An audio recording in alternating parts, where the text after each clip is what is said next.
it was about creating an organization tree for the data sets. I have one thing for that I wanted to kind of share with you to kind of get your thoughts about that and how we can make it so that it's as stable and useful and simple as possible. And there is also the second level stuff that we could talk about a little bit more about the cluster level thresholding and non-parametric testing and all those things. So what among all of these things or anything else would you like to? I think I remember we were going like through second level analysis, and you wanted to show some of the other contrasts that one could do. Right. We could also do some additional second level analysis, more complex contrast for that example that I was building as well. Yes, that is another thing. So, which one? What do you guys think? Which one would you like to start with? Maybe the second level analysis.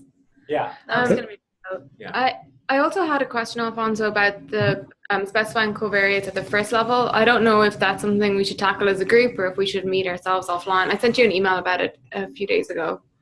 I don't recall. Sorry about that. Yes, we can perhaps talk about it in the group because that is something that also is probably similar to what I was talking with Jason the other day about how to create like parametric analysis and all of that.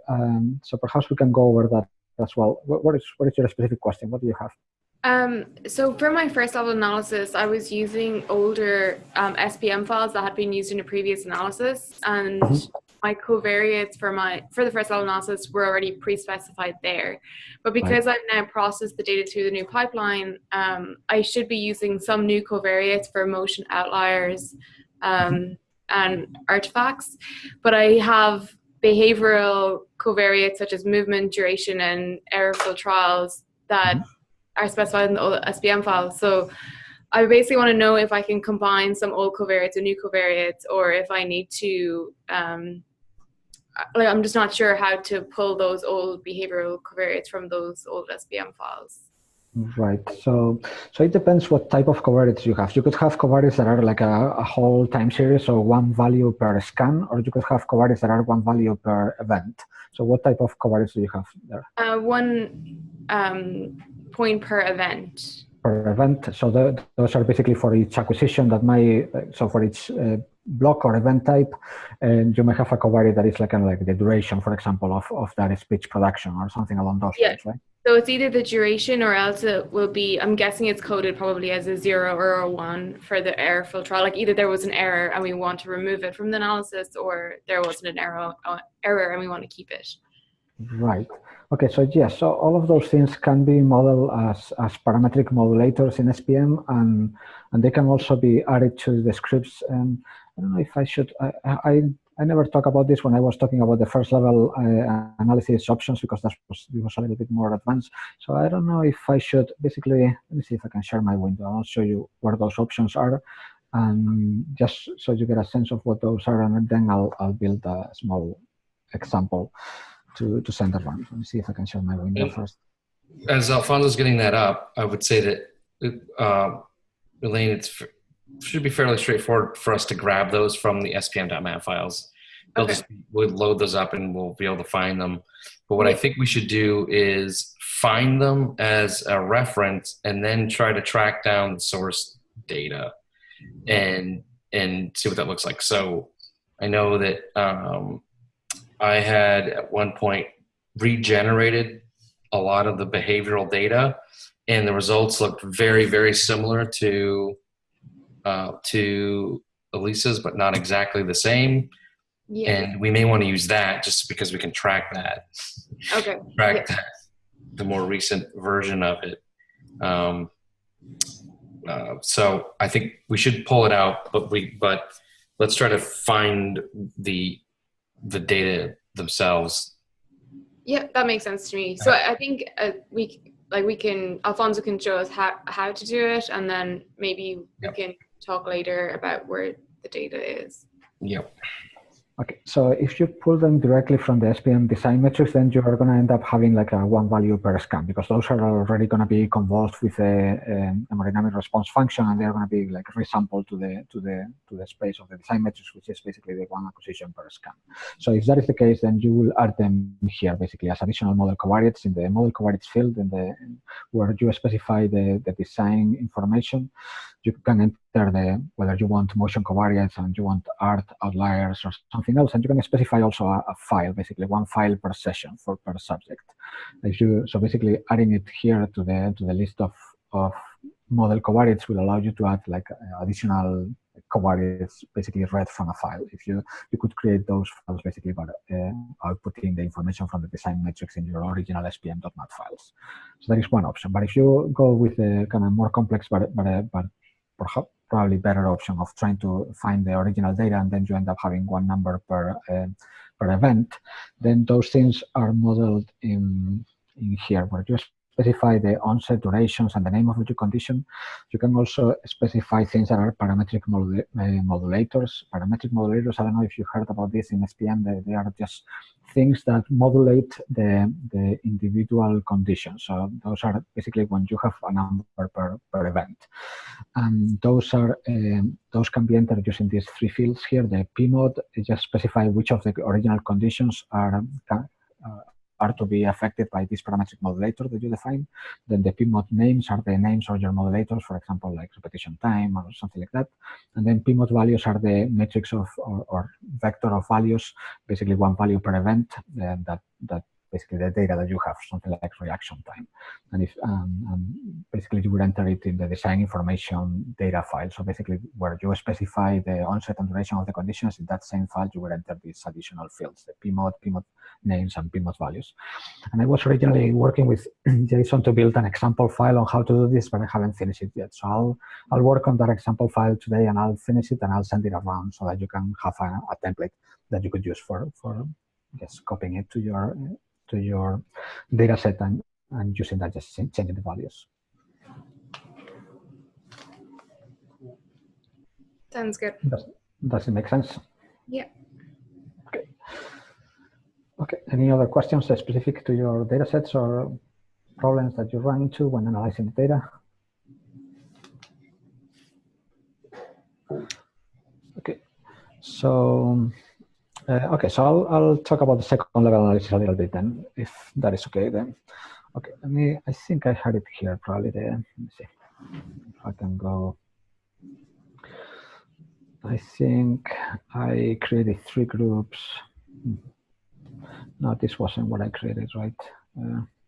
I had some additional covariates. Okay, let me do that again. I'll probably delete it, the example that I was building. Okay, so we wanted to do something like, let me delete these ones. I'm going to create covariates for a couple of groups and for some additional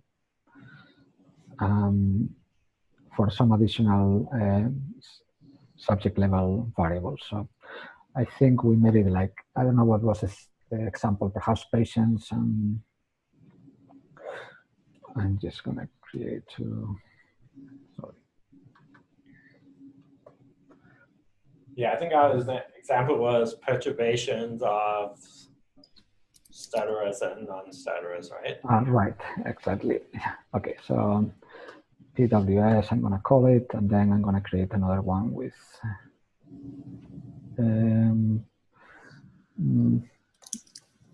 PNS, it's called, the opposite, 1 minus PWS.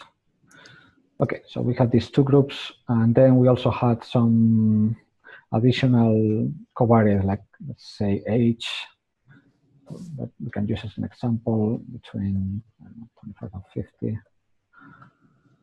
And then we also had something that it was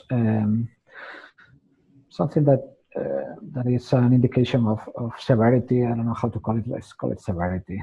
There's going to be some random number, I don't know, between 1 to 10.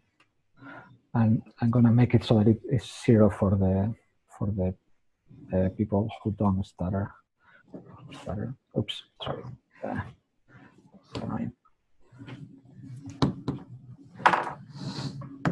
Okay, Okay, so now we have that, basically these 4 covariates, right? We have 2 groups, we have age, and we have severity within the group of people who started. And the typical analysis that we might want to do for that, for this design, let's go to Voxel. Okay, the first thing that we might want to do is a 2-sample t-test. Do you know how to do that? Can you tell me or make a guess?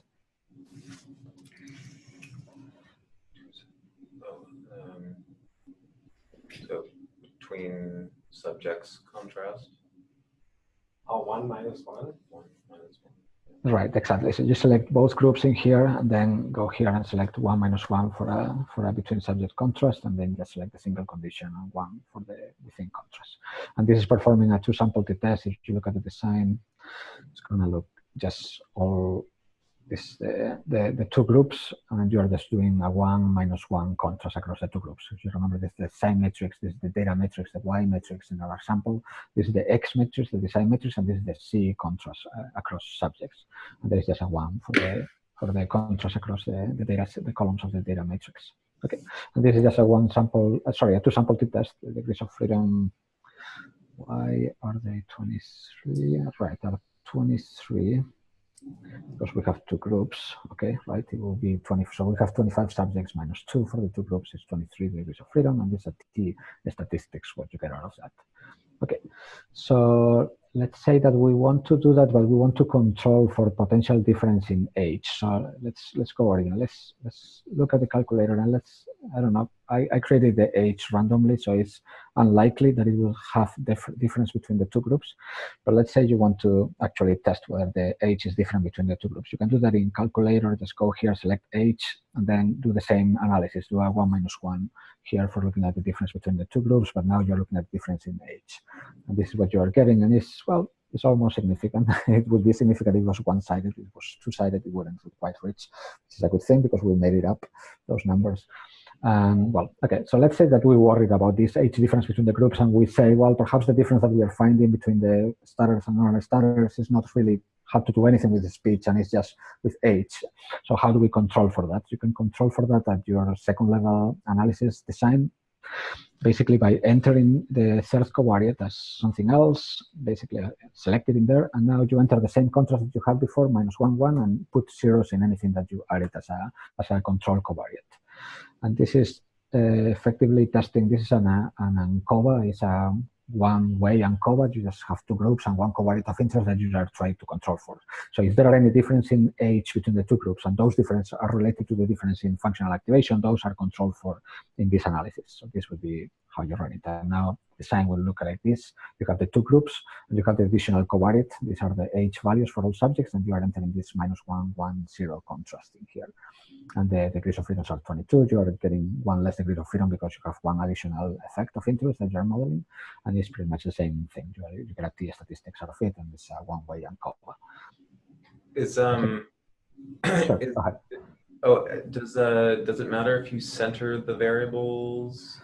Right, that's a good question. It doesn't matter for this particular analysis. Basically, in this analysis, the difference between the 2 groups is going to be the same no matter the average value of the age covariate. If you try to do something like this, for example, and measure, do you know what this contrast would mean conceptually?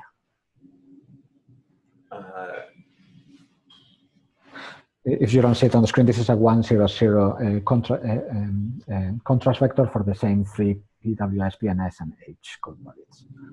So that's just the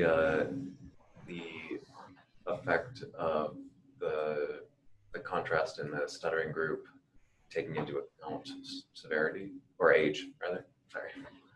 Right. So exactly age. It would actually be. I mean, the effect size. So basically, if the effect size is in here, in this, we are measuring the speech minus baseline. That would be what we are measuring. The activation during the speech compared to baseline. In the PWS group, control for age, which means at the 0 level of the age covariate. And that's why centering in matters. For this contrast, what you are getting here for the effect sizes would be at the level of 0 of your age covariate, whether that makes sense or not.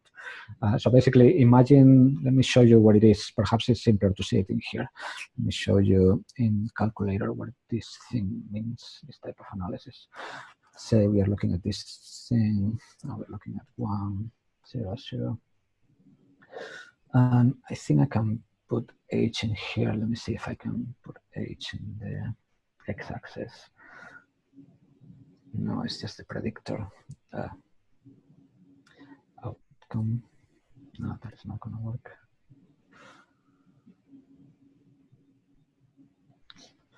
Right, no, this is not going to be meaningful. I thought it. Let's see, where do I have something? Okay, so basically what it's doing, I mean, remember when we were doing this, looking at the difference between the two groups in something like, oh, right, I'm seeing that because I'm, sorry, this, yeah, right. Let me show, perhaps this is what I needed and I just didn't realize. Let's try 1, 0, 0. Call rest and one group you call, I don't know, this, okay, something like this. And let's find something where it's notoriously different. Okay, something like that. So you have two groups of subject, and you have some effect. This slope here is basically the let's say that this x-axis is actually it's not exactly the same, but let's say this is h, and this y-axis is the activation. So basically, you are actually looking at two groups. And looking at activation, these are the two groups divided, and there is some slope, basically the relationship between H and activation that just covariates constantly across the two groups, and that's the how much the activation changes with age. So, for example, the activation might be higher in younger people and maybe lower in older people, and if there is a trend in the activation levels across age levels, then that is controlled by the age covariate. So basically, and now you have a difference between the two groups, so in age as well. So basically, if you fit those slopes, that the slope being the same for the two groups, and then you look at the difference between the two groups in the height of these slopes, that is what would be control, looking at the difference between the two groups at the controlling for age. And if you're looking at a single individual group, something like what we are looking here, at the using a 1, 0, 0 contrast, basically what you are looking for is the intersect of this at the 0 level of H. So that will be at this y-axis. So basically where this slope, this line, cuts this axis, basically for H0, what will be the activation. And that might not be meaningful, particularly for something like H, where H0 is not a good way to look at things. So that's why in those cases where you want to look at something at a 0 level of a covariate, it's a good idea to center that covariate. So instead of H, you would go here and you would center that covariate. You would do something like that. Let's say create a version of H that is centered. Let's see, what is it? H. Let's create another one that is called H-centered. And it's going to be just H minus the mean of H. But now this is basically H-centered. And now when you run the second level analysis, instead of entering this H covariate, and select this one and select H-centered and enter the same contrast, the 1, 0, 0. And now when you're looking at this, now you're looking at the activation within the PAWS group at the 0 level of this H-centered covariate. And the 0 level is not at H0, now it's at the average H within this group, within your own data set. And that makes much more sense than looking at whatever activation you would expect to see for subjects that have H0, which doesn't make that much sense. Is that clear enough? More or less. Yeah. Okay, so let me see. How can I try to make, well, in general, basically, when you have control covariates, think of and you are trying to use them as a control covariate, you always want to have them centered unless there is a good reason to know that the 0 level of that covariate is meaningful to you and that you want to compare everything at that 0 level.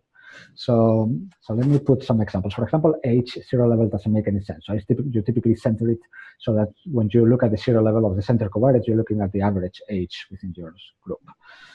For something like severity, you might want to arguably look at this question. That would make something that might make sense, actually. Let's say you want to look at the activation in the people who stutter at the 0 level of severity. So imagine that the 0 level of severity, conceptually, it is something that would make them, at least theoretically, as similar to the control group as you would wish for, because, I don't know, it's like a 0 errors or something like that.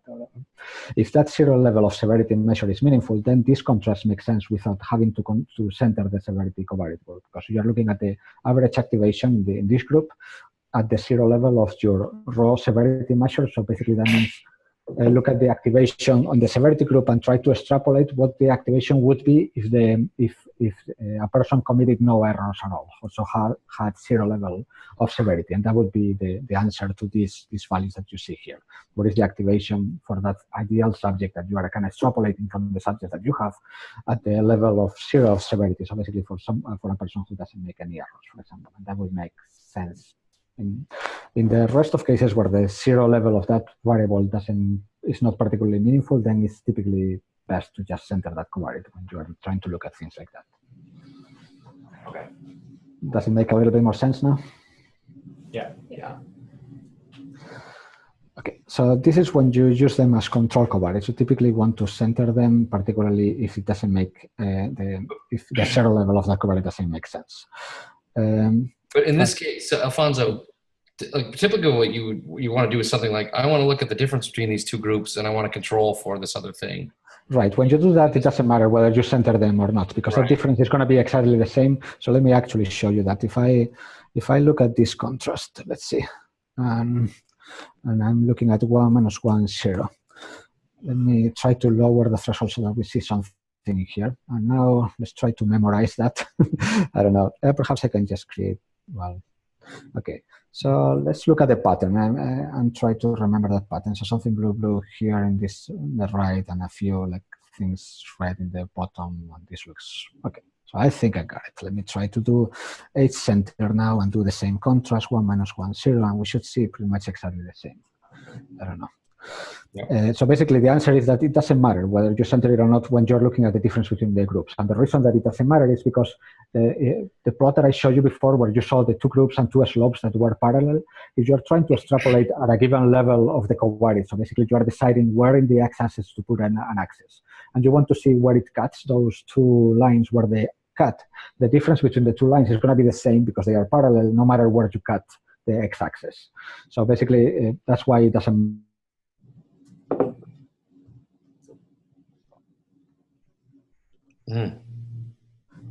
This is a long one. Here for some place it's going to be lower. Uh-oh. We lost you there for a bit, Alfonso. Sorry. So basically those 2 parallel lines, it doesn't matter where they are cut. So basically when you're looking at the difference between activation between the 2 groups, and those 2 groups are modeled, basically the relationship with H is modeled to be the same between the 2 groups. Basically you just add an H covariate, then those 2 lines are parallel and it doesn't matter where you cut them, the difference in height between those 2 lines is going to be exactly the same. When you are looking at the height of one particular line, so basically the activation in one particular group, then and you have some slope with the covariation with H, then it does matter where you cut it because the height is going to be higher at this place than if you cut it in this place. And that's where centering matters, because it matters where you cut, where you define your y-axis, your 0 level to cut it. All right. Okay. Okay, so that's the comparing 2 groups with controlling for H. Then let me see. The same thing for severity. Let's say that you want to control. Let's say that you want to control for the difference between the 2 groups, controlling for the difference in severity. Well, that is going to be a little bit tricky because so you have to kind of specify what you mean. That's not something that you can specify something like I want to compare my subjects, my control groups to the patients, but I know that the patient's activation covariates with severity. So I have to decide at what level of severity I want to make that comparison, right? I want to compare subjects with very severe cases. I want to compare subjects with less severe cases because there is going to be some covariation. So you can, and that decision has to do with the centering of the severity covariate. If you, whatever place you center that covariate, the average value of that severity is going to be the place where you decide to compare it to the people who know the non-starters in this case. So this is one example where you might not want to center it. If you want to look at the difference between people who stutter and people who don't stutter, and you have a covariate variable that only affects one of the groups, then basically you have imagine the group for the non-starters stutters, then you have some activation and you have a zero slope because you are not planning any covariation with severity for those subjects because you don't have severity measures, right? So that's, you are just estimating the activation for those guys by measuring the average activation across those guys. And then you have the people who stutter, and then you have a line that is fit through that because you have on the x-axis severity, and you know that the guys that have more severity perhaps have higher activation. So there is a regression line that is fit to those subjects. Now you're trying to compare that horizontal line to that non-horizontal line. So you have to decide where to carry it, right? And this is where centering again comes into play, where if you want to compare the control group to the people who stutter at some particular level of severity that makes sense, whether that is the average level across the severity group or whether that is the zero level because that is conceptually meaningful, then you want to center that covariate at that level. So if you want to compare this comparison that we are doing now, it would be at the zero level of the severity covariate, which would be basically if zero has any particular meaning. And if you don't want to do that comparison at that level, you want to compare it basically at the average level of the stutterers, then you would center the severity covariate for that same comparison. You would again create a severity center covariate and do the same comparison but entering zero as entering the severity center covariate instead of this one. Does it make sense so far? Not really. Well, I mean, there was nothing, you just couldn't see it. Yes, makes sense. It makes sense. What do you say, Jason? You look a little unconvinced. Sure. Yeah. I can. This bit of it here, where you're looking at the difference and you're controlling for this, makes sense. I bet you the other thing would make sense. I'm just having a hard time wrapping my head around what you're talking about with the those calculation plots and what the dots are and all that. So right, let me show you an example. I have an example of those actual. Let me see if I can find it. I think I have an example of those plots in some place. Let me find it. Let's see here, recent. A second, I think here I have some examples of that. Let's see.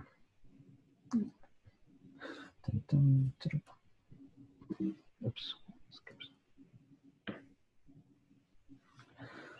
Okay.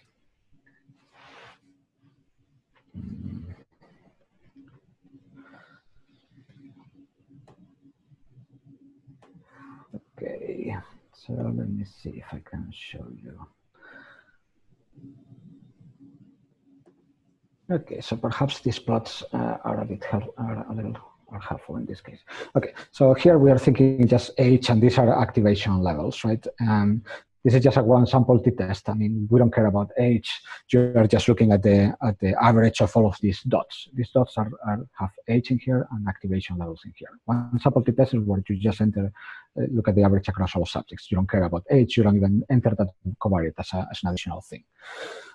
Something else that you might want to do is just look at the covariation between activation and age. So basically, for those analyses, you want to fit a regression line across those dots, and you want to do something like that. And you might want to measure what is the average level of this cloud, which is basically the same as before, or you might want to enter the slope of that thing. I didn't actually show you that, but let me show you with one example how you do something like that, like just a simple covariation between activation and something else.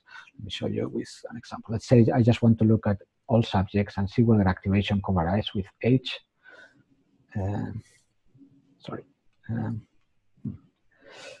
Yeah, MATLAB sometimes doesn't like my screen shifting. Okay, there it goes again. So do you know how to do that? How to look at covariation between activation and age?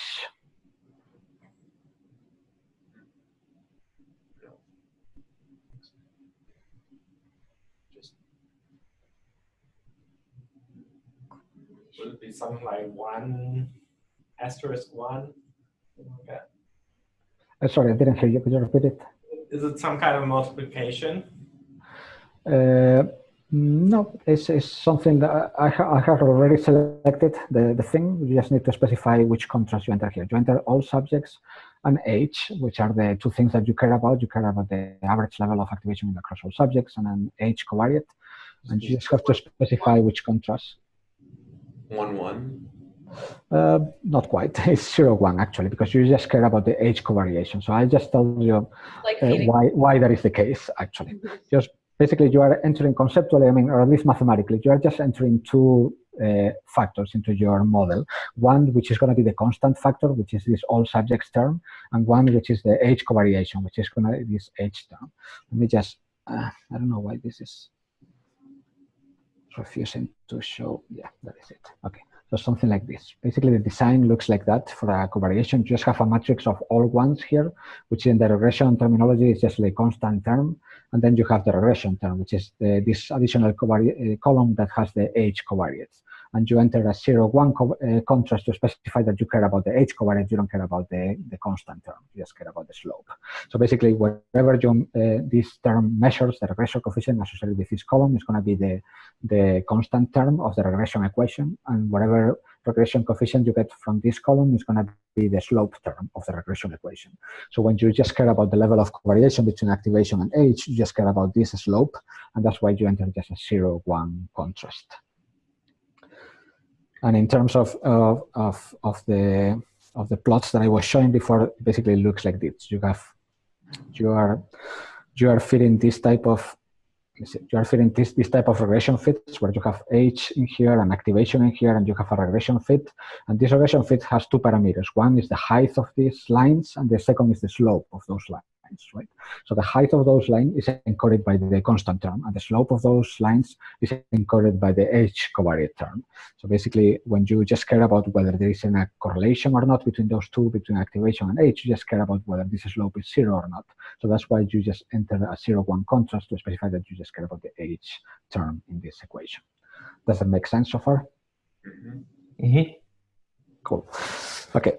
And now what will happen if I enter a 1, 0 contrast? And that's where it becomes a little bit tricky, and where it all comes down about centering.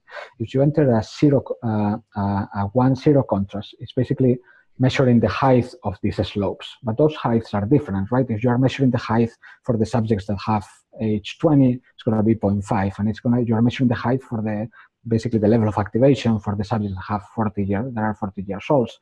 40-year-old, they are going to be 0.75. So it's going to be higher the activation for older people in this example than in younger people. So what do you exactly mean when you care about the height of this line? You have to specify, well, I care about the height of this line at some particular level, so where it cuts some particular vertical line.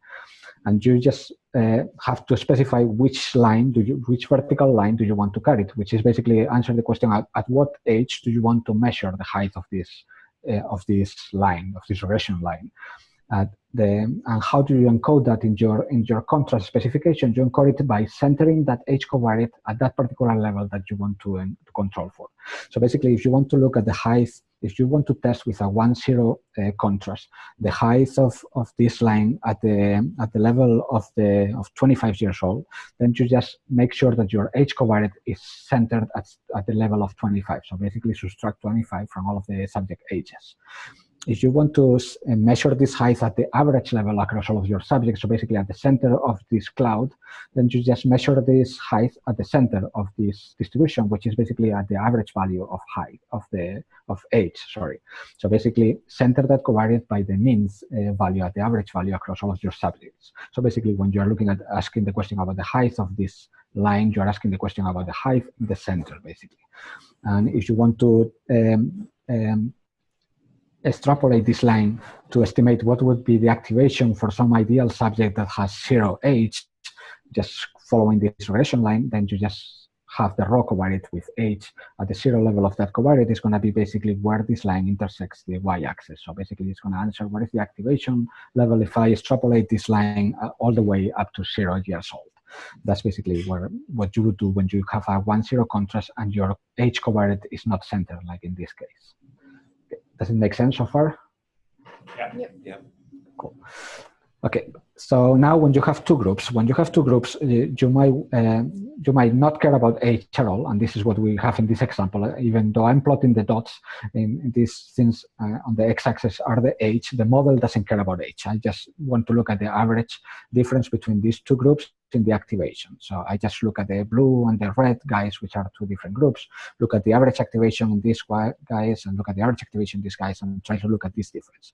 That's what you do when you do a two-sample t-test, right? Group A, Group B, you center at 1 - 1.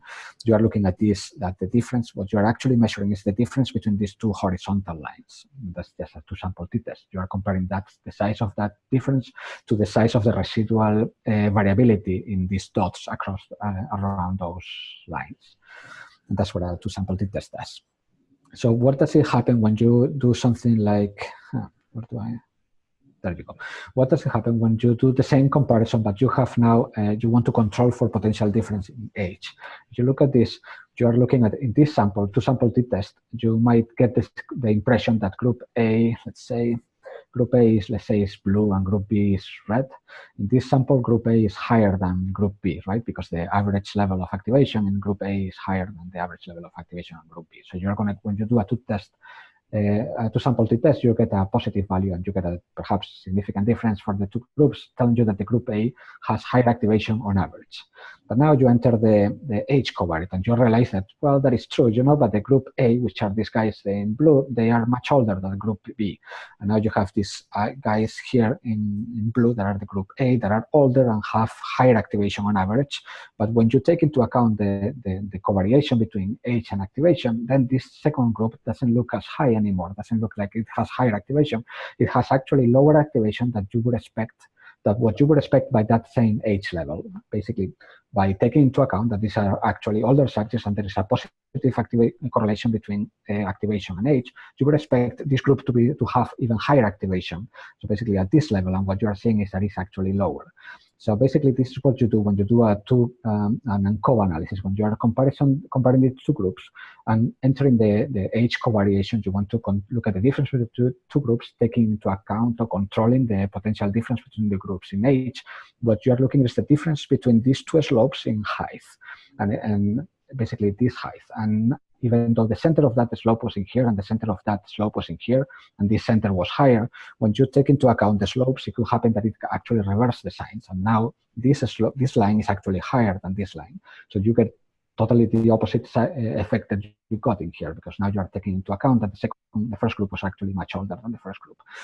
So in this case, you will get a higher activation in group A compared to B, which makes sense because it actually has higher activation. But in this case, you will get lower activation in group A compared to group B when controlling for the effects of age, which also makes sense because you are saying that the activation of group A, the blue guys, is lower than what you would expect at that age level. Does that make sense? Yes, and we would probably only do this if we know that there's a significant effect of age between the Exactly. If there is no covariation with age, if these slopes are basically horizontal, then it doesn't matter. Then you don't need to control for age because the controlling or not is just removing one extra degree of freedom, and there's no point in controlling for covariations for covariates which are not going to affect either your design or the activation. So it has to be, so what you typically want to control when two things happen, when age covariates with activation, in this case, so basically the slopes are non-zero, and also when age covariates with the thing that you care about. So in this case, there is a difference between the two groups in age. If there are no difference between the groups in age, basically these two distributions will be one on top of each other. So they will not be to the right one to the other, they will be just one on top of each other. And then looking at the average in activation is just the same as if you look at the average level of the slopes, because they are not one to the right and one to the left. It's only when the two things happen, when age covariates with activation and age covariates with the thing that you care about with group differences, that's a potential confounder and you want to control for it. Does it make sense? Yep. Cool. Okay, so that's the typical confounding scenario. There are other scenarios for covariation that have not to do with confounders, and they are a little bit more complex. That's basically when you have something that you want to control, you want to enter like different slopes per group. So in this case, we are doing this covariation because we can estimate that age covaries, we can control for the effect of age because we are assuming that the effect of age is constant for the entire data set. For both patients and controls, the effect of age is the same. So we can estimate what will happen if we extrapolate these control subjects in the age level of the patients and vice versa. But in some other scenarios, you might not be able to make that assumption, and that doesn't happen typically in control covariates. That happens when you have a covariation that you care about. Let's say that, well, it could happen in a control covariate, but typically it happens when you have something that you care about. For example, let me see, what would be a good example? Can you think of an example of a covariate that the association between that covariate and activation might be different in the patient's group versus controls? Severity. Okay, severity is a very good example, exactly. Because severity in the controls, you don't have severity. You assume that doesn't actually have any effect. So basically, you want to model it as a constant term. But then in the patient group, let's say patients are blue in this example. See if I have an example. No, unfortunately. Okay, so imagine that this red line is horizontal because we assume that there is no association between severity and activation because severity is just the same across all of our subjects, right? So basically all of our subjects would be all of the dots would be on top of each other here instead of being spread because we don't have a severity covariation. So imagine this cloud is actually all compressed down to a single vertical line, and you have variability across the y-axis because that's the variability within that group in activation, but you don't have variability across the x-axis because you don't have variability in severity for the control groups because all of them have zero severity. Okay, so let's imagine that case, and you cannot model association between severity and activation in the control group because that doesn't make any sense because there is no variability in severity. Okay, so basically it would be in a scenario that looks like that, but then you will have a vertical line here. Well, just a dot basically. You have a vertical set of dot points of dots representing the activation for the control group, and just a dot representing the average level of activation within that group. Okay, so in that case, how do you compare the two groups, and how do you compare them in a way that is meaningful to severity? You might want to ask the same question that you were asking originally right in here. You might just, okay, forget about severity. I just want to look at the average activation between my patient group and my control groups and look at that difference in activation, and perhaps activation is higher in the control groups. But then you might want to ask, well, what happens if I extrapolate this line and carry it at the level of the subjects, basically at the assuming that the subject levels are zero severity, then it makes sense to try to extrapolate this line and see where it cuts wherever your subjects lie, right? If your subjects are here in all in one line, you might want to see where where this line intersects that. So for that comparison, you want to look at the differences, exactly what we have here, only that we wouldn't have an HA covariation. Sorry, this is not actually the proper thing. It would look, right. Okay, let me just skip this plot, saying I'm anyway kind of forcing you to imagine what that plot would look like. Anyway, in that case, you would basically select these three things: the people who stutter, people who don't stutter, and the severity, which only exists for the control group, and you enter this 1, -1, 0. And now what you are asking is basically that difference. You are looking at the difference of the two groups at the 0 level of the severity covariate. You are choosing that 0 level to be meaningful, so perhaps you are choosing that 0 level to be actually the raw covariate to be 0 because that is the level that you think that is most comparable between the subjects and the patients. In that case, you would be comparing whether the higher activation that let's go back to this plot. Let's say that you actually find higher activation in the patients compared to control groups. You might want to ask whether that higher activation is all accounted for by the difference in severity, or it might not be all accounted for by difference in severity between the control and the patient group. If you want to ask this question, you would ask the question basically by looking at this comparison and controlling for the severity group. Okay, and that is basically the only scenario that I can think of that makes sense to look at a raw non-centered covariate when looking at a between group comparison. If for some reason you have some reason to believe that activation doesn't vary with age in controls, but does vary with age in the stuttering group. So essentially, you'd have like that last graph on that slide. Right, something like this. Yeah, let's say that you think that activation covariates with age more pronouncedly in the patient groups because perhaps, I don't know, there is a worsening of the condition with time that kind of like affects the normal rate of change with the activation that you were expecting.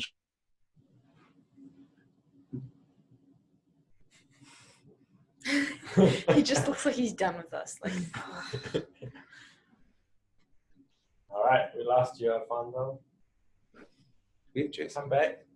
I'm here. I just sorry. thought I'd save You lost me. the We video. got a still of you, Alfonso. Sorry, where did I got cut? What did you hear? Sort of just That whole segment, the Yeah. last. yeah. Okay, sorry. Okay, so one scenario where that happens, for example, is imagine that you have activation that covariates with age, because let's say that there is a expected level of degradation in some particular region that you care about with age, and that is reflected in lower activation for older people compared to younger people. And perhaps in patients, that activation is more pronounced, and it gets more, the rate of decline in activation is more pronounced in patients, because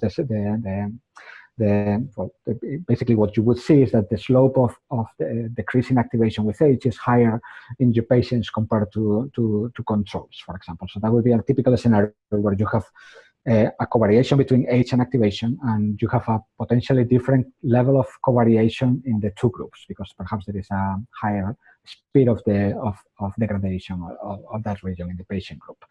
So that would be a scenario like this, where you have covariation between the two groups. You have one group that has higher values than the other one in that covariate for age, because perhaps you have older people in that patient groups compared to controls, and then you have difference in slope. When you have that scenario, it becomes very difficult to basically make a meaningful comparison between the two groups, because that comparison is going to be different depending on the level of what you carried. And perhaps you heard about this in the context of ANOVA, when they tell you that if you see an interaction, then the main effects are very questionable. That is basically what they're saying in this scenario. If you see an interaction between age and groups in the activation, what you are measuring here, that is basically what you are seeing here. You see a difference in the age slopes between the two groups. Then the main effects, for example, the difference in activation between the groups, are very questionable, because those difference between the two groups are going to be different. Basically, the difference in these slopes in height is going to be very different whether I measure the difference here or whether I measure it here, or even perhaps whether I measure it here. Perhaps the difference in activation is in one sign at this level and the difference in activation is another level. So when you have that scenario, you have to be very careful at what particular level you make the comparisons, and that is typically you have to just be careful about that, and if possible, avoid making that difference, avoid making that comparison at all, or make it in a level that is very well justified theoretically. So. And the way that you do it, basically, in terms of, in practical sense, the way you actually run that analysis is very simple. You just create, instead of having a severity, let's say we have age, but we want to model age covariation as different between the two groups. So the way to actually run those analyses is by creating two covariates. You break down age by group. So I create a new one that is going to be age PWS, and I just multiply the values of age times my PWS covariate. And now I create another one that is age PNS, and I just multiply again the age times PNS covariate. So basically, this is a covariate that has the age for the PWS subjects and 0 for everybody else. And this is a covariate that has age for the PNS subjects and 0 for everybody else. And once you have that, you can actually test that analysis going back to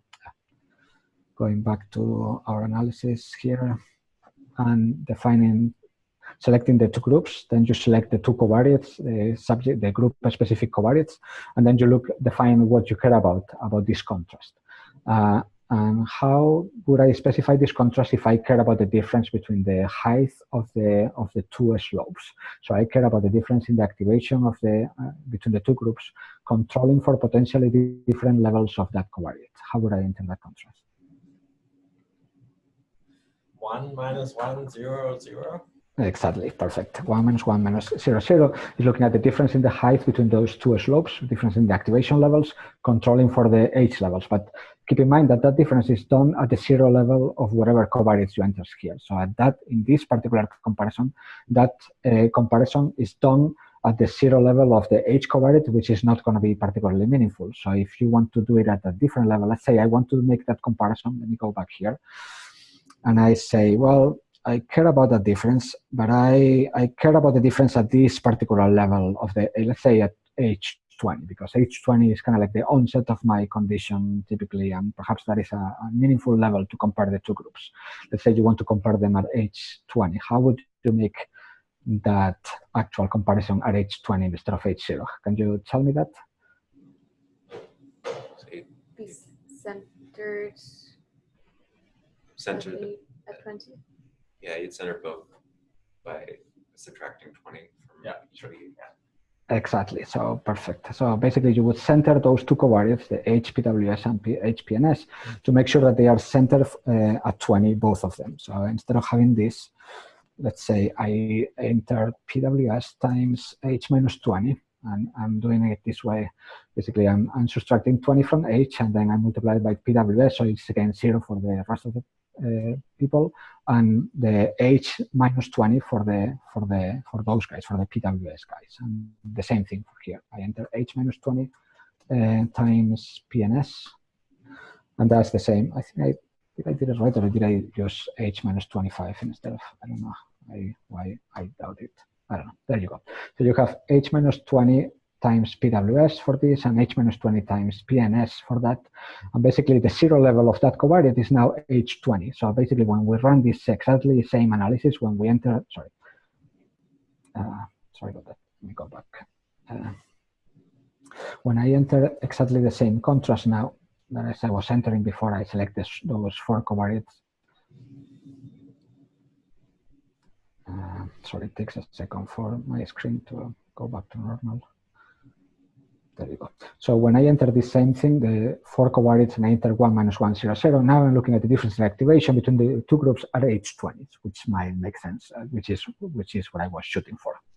Okay, and the last question for this group, do you know how to make this the following comparison? Let's say I want to estimate whether there is actually a difference in the covariation between age between the two groups. How would I do that? Let's say I want to ask the question of whether those two slopes are actually different or not. So perhaps I'm taking the time to model them as different between the two groups, and I wouldn't need to, because perhaps the slopes are actually the same. So how would I test that? How would I test whether the slopes of the covariation between age and activation is the same between the two groups? 0, 0, 1 minus 1. Yes, that is exactly right. Perfect. So exactly, you would enter 0, 0, minus 1, 1, because if you remember, the third and fourth elements of this represent the slope of the PWS group, and the fourth is the slope of the PNS group. So if you just want to compare those two slopes, just enter a 1 minus 1 across those two terms, and basically that's looking at the difference between the slopes of those two groups. So that oftentimes when you want to look at the difference you look at the correlation between one covariate and activation, and you want to test whether that correlation is the same or is different between the two groups, you would do using it exactly this contrast. Enter those 4 terms, because you need a constant term for each group and you need a slope term for each group and then you just test whether the slopes are actually the same or not using this contrast. Okay. I think that covers pretty much all of the more complex contrasts that I wanted to talk about. Do you have anything in mind that we might not have covered so far? There's like interactions between and within. Right. Right. We got to that last time. Right. So this is actually an interaction between H, the one that we are looking at, the difference in slopes between H is called an interaction between H and groups in an ANCOVA type of framework. You can, let me see, we have an example. Okay. What if you had, like, instead of it being a covariate, if it was like 2 groups and 4 speaking conditions? Is it that the kind of interaction you're thinking? Right. Okay. Let me go first with between subjects interaction, and then I'll talk about within subjects interaction. So that interaction, if you have multiple conditions and then you have multiple groups, and you want to look at the difference in between the two conditions and whether that is different between the two groups, that is kind of conceptually an interaction of a within subject term, which has the conditions, and a between subject term, which are the groups. So before we get to that, it's just as simple. But before we get to that, let me show you an example, perhaps, of an interaction in a 2x2, like all between subject terms. So something like this, where you have 4 groups actually instead of 2. You have 2 groups, but these 4 groups actually come from a 2x2 design. So in this example, I think I have groups that have medication and no medication, and then you have controls and patients. What you are the typical when you have this design, the typical thing that you care about is whether the medication has an effect and whether that effect is unique to the patients, and it is not something that just happens across everybody. So that is, what you care about is typically the interaction of the medication effect and the control and the group effect.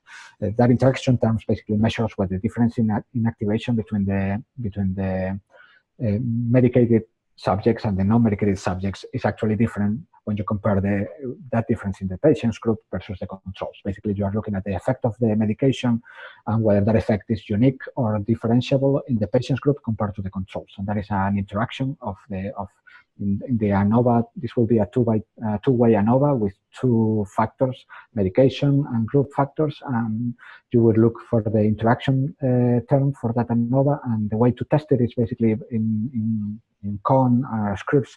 You basically enter 4 groups: the control group medicated, the control non-medicated, the patients medicated, the patients non-medicated, and then just look at the interaction, looking at this -1, 1, 1, -1 contrast. So basically, let me show you basically all of these contrasts, how they look. It's always the same. Basically, it's when you want to look at the main effect across one of the terms. Let's say I want to look at the difference between the medicated and non-medicated. You want to look at the average across these 2 cells and compare that to the average across these 2 cells. So that's why I enter in positive terms in here and then comparing the negative terms in here, and I enter in 0.5 so that I'm looking at the average between the 2 groups. So that's basically comparing the average between these 2 cells and looking at the difference between that average and the average between these 2 cells. When you are looking at this difference, you want to look at the average between these 2 cells and compare it to the difference between the average of those 2 cells. Basically, if you think of that computation, it's basically looking at this number plus this number divided by 2, and you want to subtract from that this number plus this number divided by 2. And the actual coefficients that you get from that A plus B divided by 2 minus C plus D divided by 2 is basically a 0.5 here, a 0.5 here, a minus 0.5 here, and minus 0.5 here. So those are the terms that you enter here in the contrast. So basically, this is how a main effect of group look for a 2x2 design between subjects. Just enter minus 4.5, minus 0.5, and 0.5, 0.5. Basically, you're aggregating across these 2 terms, and then looking at the difference between these 2 guys and these 2 guys. And that's basically looking at the difference between the aggregating across these 2 terms is collapsing across the medicated.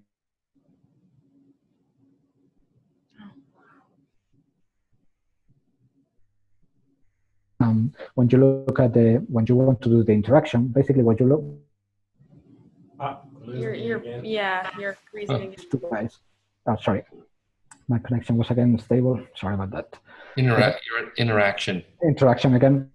Okay, so basically when you want to look at interaction, you want to look at these 2 guys and you want to look at the difference between these 2, and then you want to look at the difference between these 2, and you want to know whether those differences are different themselves. So basically, if you look at this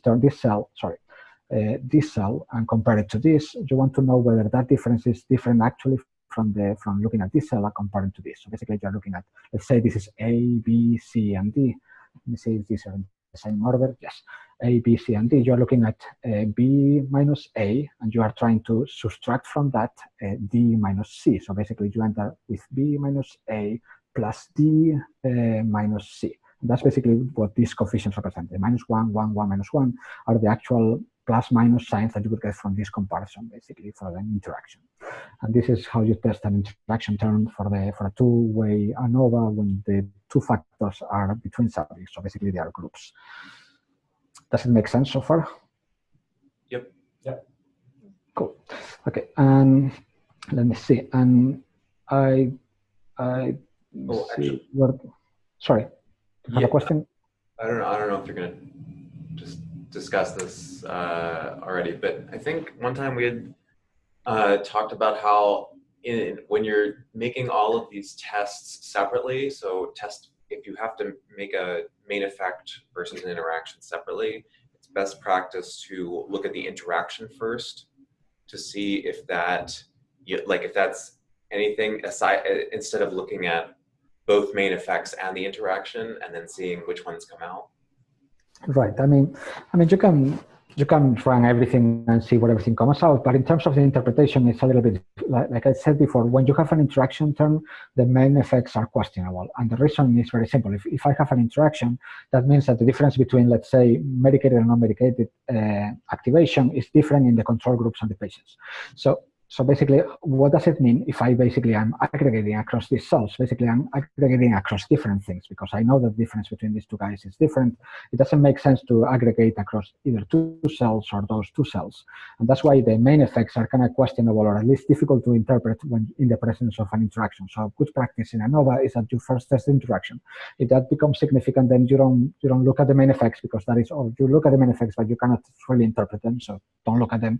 Just look at the simple main effects. So basically, if you find an interaction, instead of looking at the main effects in here, basically looking at the average of these two guys compared to the average of these two guys, what you do is look at the simple main effects. So basically look at the difference between this guy and this guy only, disregarding patients, and then look at the difference between this guy and this guy only. Or you can do the difference in the other side. That's totally equivalent. You can look at the difference between these guys and these guys only, disregarding the medicated group, and then you can do the difference between these guys and these guys only, disregarding the non-medicated groups. So those are called the simple main effects because you are also looking at main effects, basically the difference between one particular factor that you care about, medicated or not, but you are looking at the difference between the medication effect only in controls or only in patients, instead of aggregating across both control and patients and both controls and patients as you are doing here. So that's basically what I think what you were saying, right? When you're in the presence of an interaction, you are not truly justified to look at main effects. You really should look at what they are called simple main effects. So basically the difference between the groups for individual cells rather than for aggregating across all cells that might be different. Does that make sense? And I think that comes in just because if you're used to like a statistical package that just spits out all main effects and interactions at the same time, then you're technically looking at three different things and you'd have to correct for multiple comparisons. Well, right. I mean, in terms of, yes, if you would do that, you would need to control for multiple comparisons. In generally, you do in ANOVA, you follow a hierarchical type of approach. So basically try and you basically look for the more complex interaction that you think are reasonable to model. If you don't find those interactions, then you are justified to look at main effects in the individual in the lower levels. And if you have interactions in the lower levels, you have to look for them as well. But basically, you start with a more complex question that you care about the most. If that is significant, then that is the answer that you are looking for, and then you are just look at the post-hoc analysis for looking at for characterizing that difference. And if that doesn't come up as significant, then you look at the kind of lower levels in the hierarchy. You look at main effects and see whether those are significant or not. And if you follow that hierarchical approach, typically you don't need any additional correction. But if you don't follow that hierarchical approach and you just throw everything at your statistical package or just try all of analysis and are planning to report basically anything that comes up from those analyses, then you do need to apply some sort of correction to the number of analyses that you run, basically. But then at the same time, more complex models are also kind of more supposed to be wrong, right? So you need to control for that as well and see how stable those effects are. What do you mean by most complex models are supposed to be wrong? Sorry. Like with mixed effects modeling, I know if you put in like three-way interactions and stuff and you get significant numbers, you want to run some additional tests to see like, how robust those are and do like, for example, multiple permutations or something like that, or run some like bootstrapping or something to make sure your results are likely, to be stable. And if not, then you want to go to less complex model, right? Right. You can use also an approach like that, where if you are unsure basically about the models that you want to test, or at what level you want to include interactions. So you have a lot of factors. The typical question that comes up is, well, okay, I have all of these covariates plus my factors that are these groups that I care about, or these different groups, and then how many interactions do I model, and how do I model them? And you might have good reasons, like theoretical reasons, to specify those and say, I want to level up to this to second level interactions only because they don't make sense further. But you might try to work through a more exploratory approach and try to see which one is the more simplest model that is justified by the data. And when you want to do that, and when you want to run this type of like a model selection or model definition type of approach to your data, you want to define a model from your data, then you can use those type of approaches where you either cross-validate or use some way to make sure that you can run all of these multiple tests without end up being biased to find one particular model that might be just too complex to the actual data. So yes, that is the question. But in the typical scenario that I'm describing, is mostly hypothesis testing. So basically, you already have a question that you care about. You just have to figure out how to make that question, how to query your data to give you whether that thing that you were hoping to find is actually significant or not, and you find a significant effect or not. So this is kind of like the hypothesis testing framework, where you go a priori with your hypothesis and you go and test those hypotheses. But there are many other frameworks that you can that people approach the data more kind of like modeling approaches make a lot of sense, but they require additional tools that they are not quite all in this hypothesis testing statistical framework. Okay. Any other questions about second level designs? Okay, let me see if I have an example of a mixed model design. So let me see, this is again multiple conditions. Let me see, pre-post. Okay, so I mean, this is not something that this is not a good example for us, perhaps because we don't have this scenario a lot. But imagine that you have just two conditions, and this example is actually pre and post intervention. This is not something that we come up a lot in our lab, but so bear with me with this example. Perhaps we can have let's have change that. Instead of pre and post, let's have perturbed and non-perturbed speech. That's a typical two condition scenario that we see a lot. So you might want to ask the question in that case of what is the difference between the activation in in perturbed minus non-perturbed speech, and look at the difference average across all of the subjects. And conceptually, this is a per t-test. You are looking at the values of activation for the perturbed samples. And for the same subjects, you are looking at the non-perturbed activation, and you want to look at the difference within each subject between the perturbed and non-perturbed activation cases. And then you want to look at whether across subjects that difference is actually consistently positive or negative. So do we consistently see higher activation in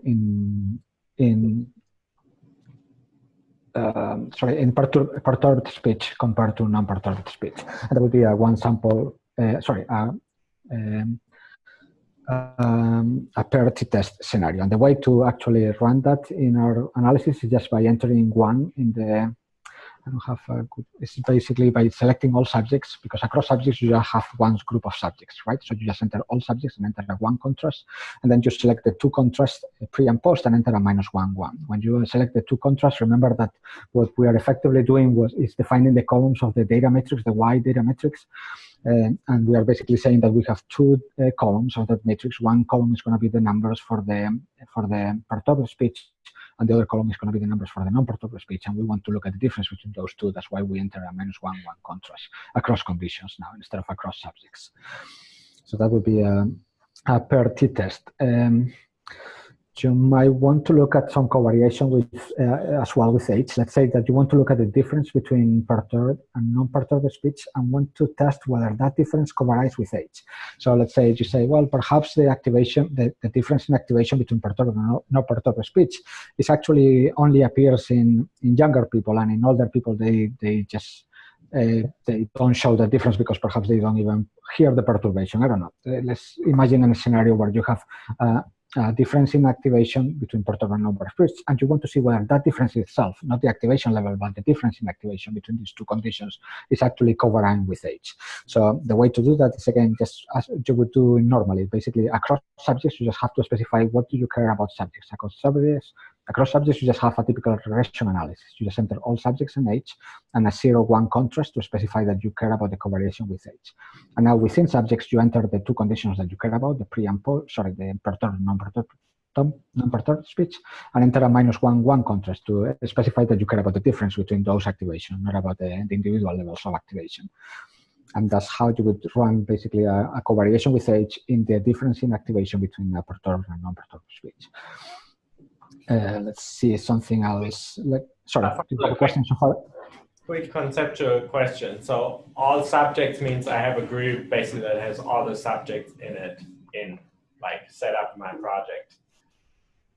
Would that be the same as if I had still people who stutter, people who don't stutter? I have them in WS, PNS, comma, age, and would I then enter 0.5, 0.5, and 1? Would that be the same thing? Sorry, I was cut off for 1 second. Could you repeat the question? So on this where you have your mouse right now, you have between subject effects, you have all subjects, comma, age. If you had like people who stutter, people who don't stutter, and age, you basically had 3 groups. Would you be able to get the same contrast by entering in the between subject contrast 0.5, 0.5, and 1? Would that just be averaging across the 2 groups anyway? Well, it depends. If you just care about the age covariation, you would enter 0, 0, 1. Basically, you are asking about the slope of age across the 2 groups. If you care about the average height of that slope across both groups, then you would enter a 0.5, 0.5, 0. And that is basically asking the question of what is the average. So basically, you have a slope for one group and another slope for the other group. And those 2 groups have the same slope, sorry, because you are entering age as a single one, but they might have different heights. And you are asking the question of what is the average height across the 2 lines that you are intersecting. That would be a 0.5, 0.5, 0. Does that answer the question? Yeah, so it would give me a different thing. Right, that would be the average height of those slopes. If you care about just if you are modeling like you could ask the question of the average slope across the 2 groups. But for that, you will need to model different slopes across the 2 groups. So let's say that you have 2 groups and 2 age covariates. So you have PWS, PNS, age. So something like what we actually had here, right? We actually had that in this example. Yeah. Oh, sorry, I lost my, that. So let's say you have that, that scenario where you have 2 different slopes model across the 2 groups, then yes, you might enter, and you might have 2 conditions here. For example, you have perturbed and non-perturbed speech as conditions here, and you will select those 2 conditions, enter a 1 - 1 here within subjects. And then if you care about difference in slopes, then you will enter this exactly 0, 0, 1, -1. And what that will be asking is actually, if you look at the difference in activation between the perturbed and non-perturbed speech, and look at how those differences covariate with age, and how those covariations might be different for the control versus the stutter group, and then you're asking, well, okay, that covariation, is it actually the same or different between the 2 groups? Is the slope of those covariations between the difference in activation and age the same across the 2 groups, or is different? Yeah. Make sense? Yeah. Okay. That's a rather complex question. I think it's difficult to get more complex than that, but yeah, but you got it exactly right. Okay, let me see what other, so far so it's clear. I think I have perhaps another additional example that I can show you for an interaction across these 2 groups. So imagine something like this. You have 2 groups, stutterers and non-stutterers, and you also have 2 conditions, perturbed and non-perturbed speech. So one question that you might want to ask is whether the difference in activation between perturbed and non-perturbed speech, so the different activation in the effect of perturbation, is actually different between the 2 groups. Is the effect of perturbation the same for stutterers or for non-stutterers? And that's conceptually an interaction of these 2 factors, the perturbation factor and the group factor. The interaction of the only that one factor is within subjects, the perturbation, because that is applied for every subject. We have those two levels. We have both perturbed and non-perturbed for every subject, while the other factor is between subjects, because we have some subjects that are people who stutter, and then we have other subjects different that are people who don't stutter.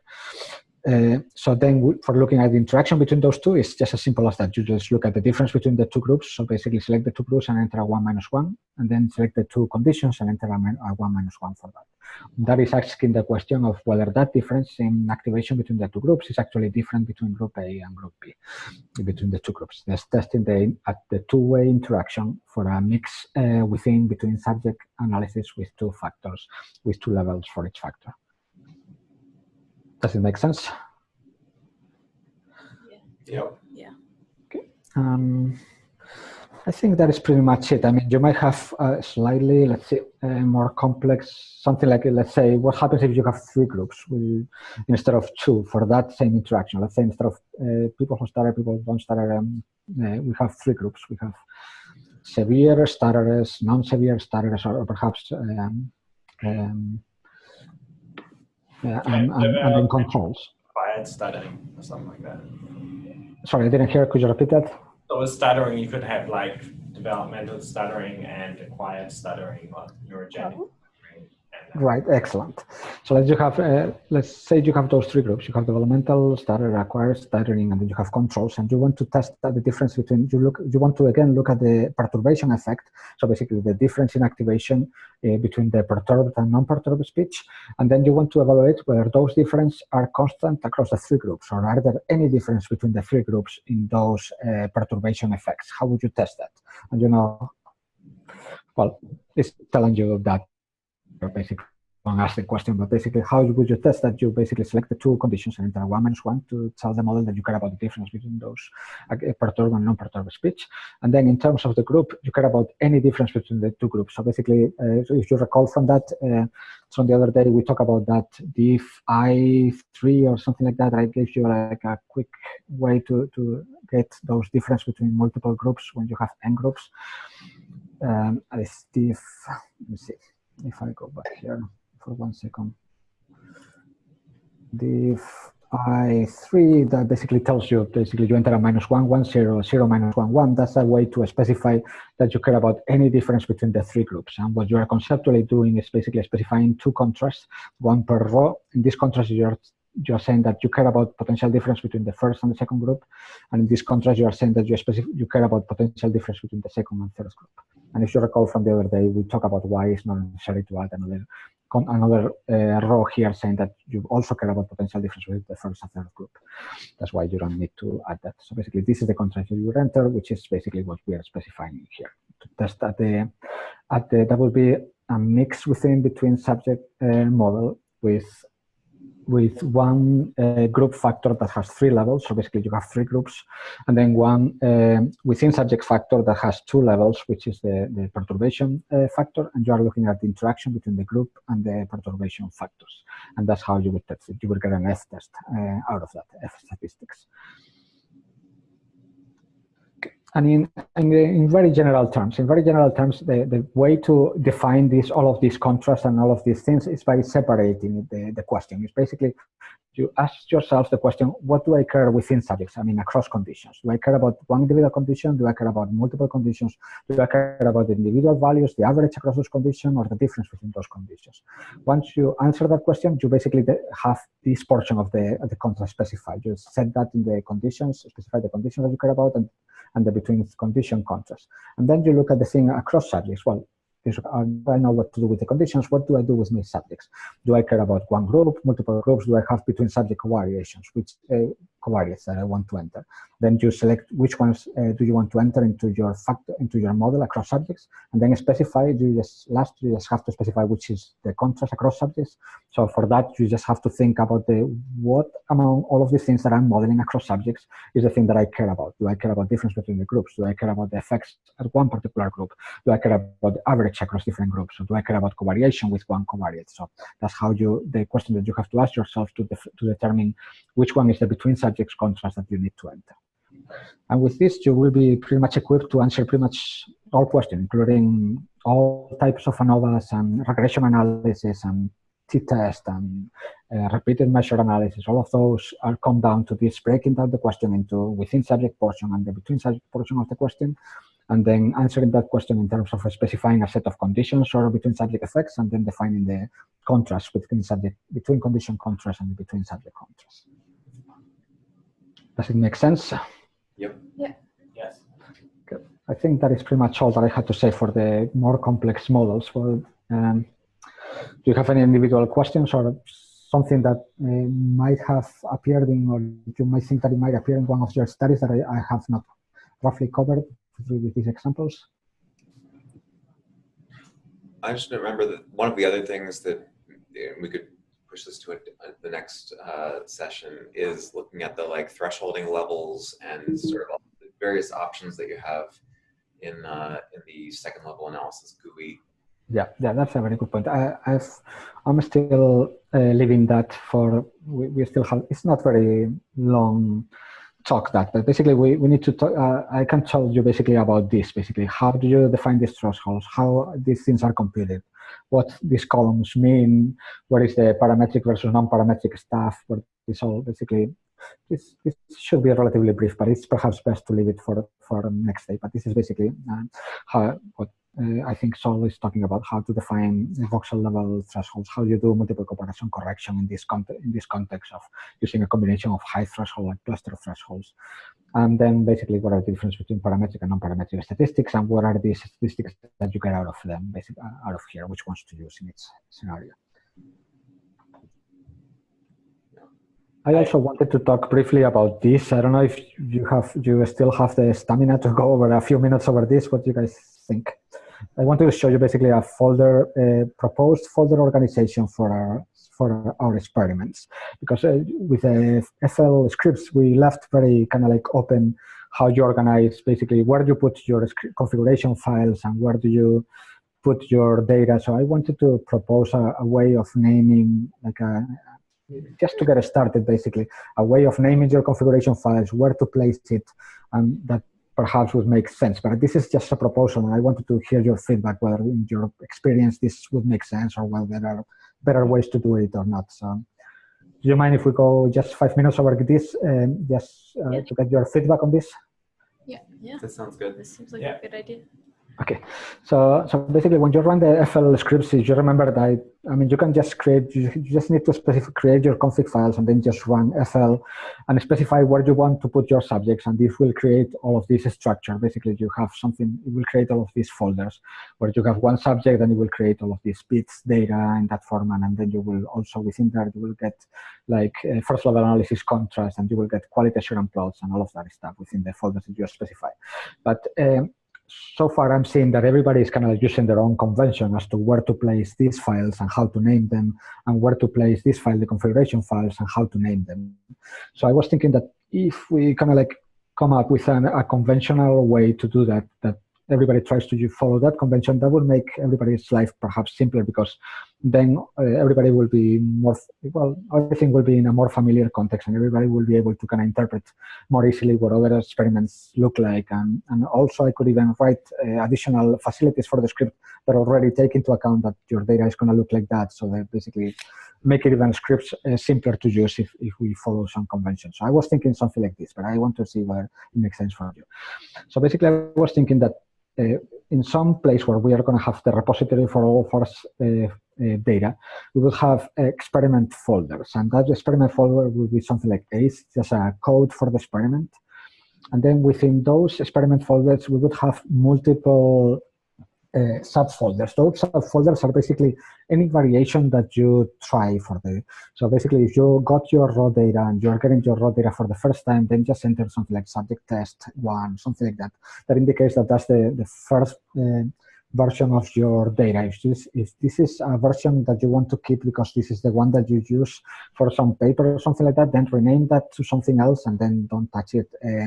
You will have a folder that contains that version of the data that you use for some particular analysis in some particular paper, and you are not going to touch it any longer. So you just create, if you want to continue doing analysis, copy and create another folder that is, you name it whatever way it makes sense to you, like my continuing analysis on like analysis 2018 or whatever.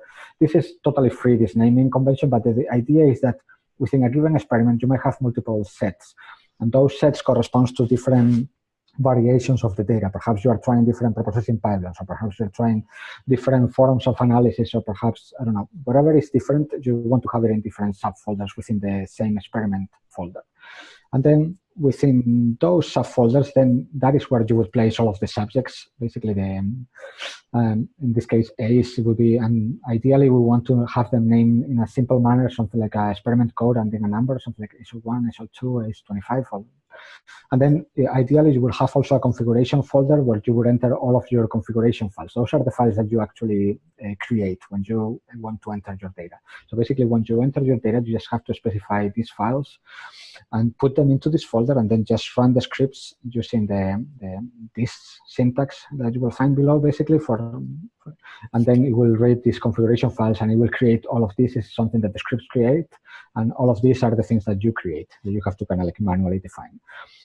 The configuration files have three portions to it. They have the subject level data. There's basically one file per subject, and that is pointing to where you have the functional and structural data. Remember that file, that configuration file that specifies the functionals and structurals.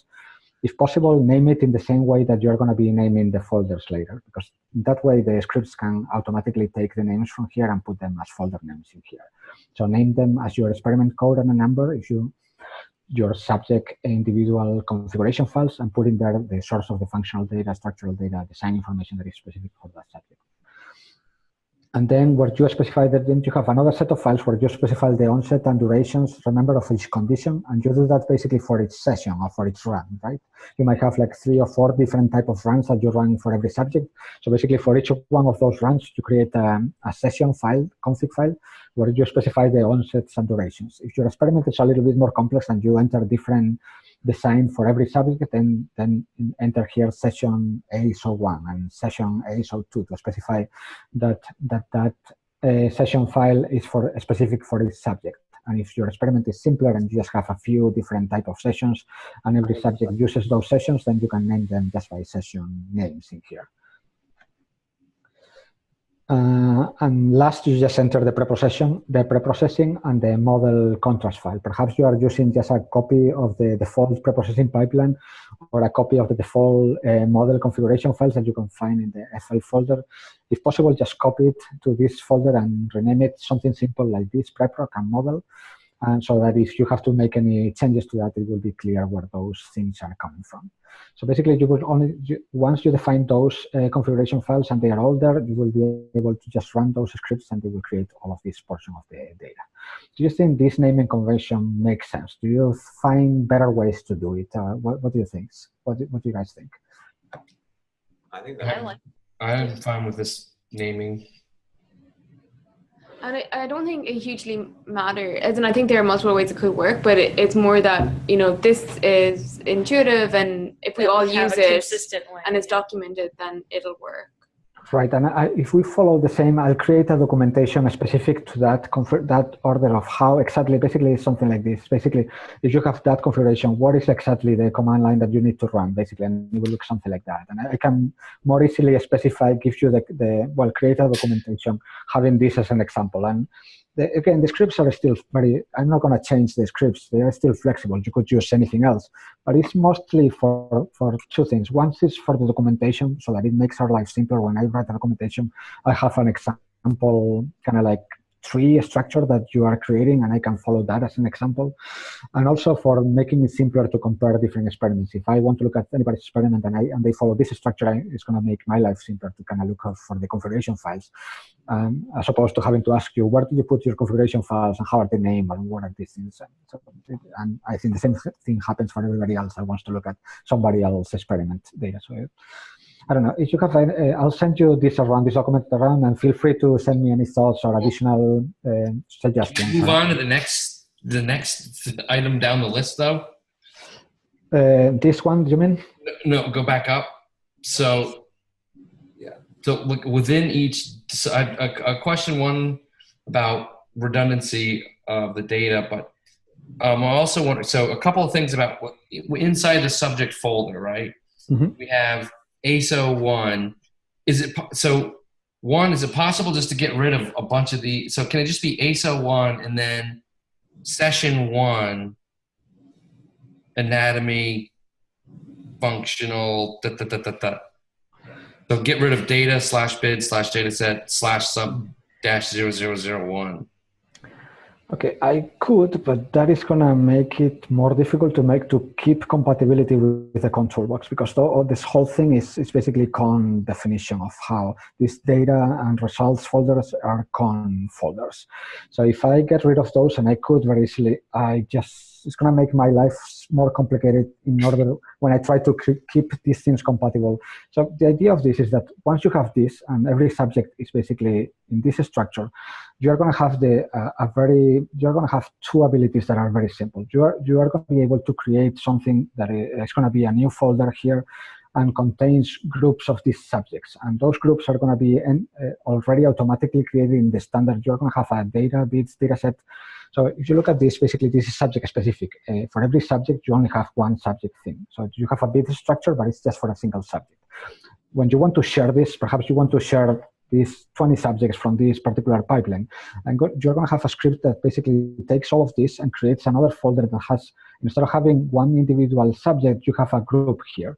And this is going to have multiple subjects at this level. And the advantage of that is that this level is going to be fully compatible with bits. So you're going to have this portion of that folder structure that is fully bits compatible, and the whole thing is fully con compatible. So this folder from here is fully compatible with con. So the short answer is kind of like, it makes my life more complicated if I want to do that. So how hardly do you want to change that, basically? How much does it bother you that would you see these additional folders here? I'm confident that you have a good reason for it. So, well, I mean, it's annoying, but maybe I think one of the things that is that we just haven't seen the payoff of this. And the other bit that goes in there is that if you look at the bids formatting, they use the term session differently than you use it in con. So if you look at, when you go sub-001 /session, what in bids, what a session is basically like a visit to the scanner, say. But not even, it's even more than that. It's like if you had to come to the scanner twice to complete just one set of acquisitions that you would normally get, but let's say you came once and the session ran late, so you had to come back. That would still be session 1, and then in session 1 you'd have anatomy, functionals, DWI, field maps, the resting state, and then in functionals you'd have a run 1, run 2, 1, 3, 1, 4, where this it's basically session -001 /anat, and then a func, and then so the functionals are actually like basically it's flipping. It's exactly what I mean. So basically, you have two types of sessions. In here I have one type of session, and it's basically SPM convention. Basically, it's anything that is a stop of the scanner and a start of the scanner is a different session. So basically, you might have a visit to the scanner and you had 4 runs, what we call 4 runs. Those in SPM, they are called sessions. So I use that convention. But people typically refer to those as runs. So basically, within the given session, which is a visit to the scanner, you might have multiple runs.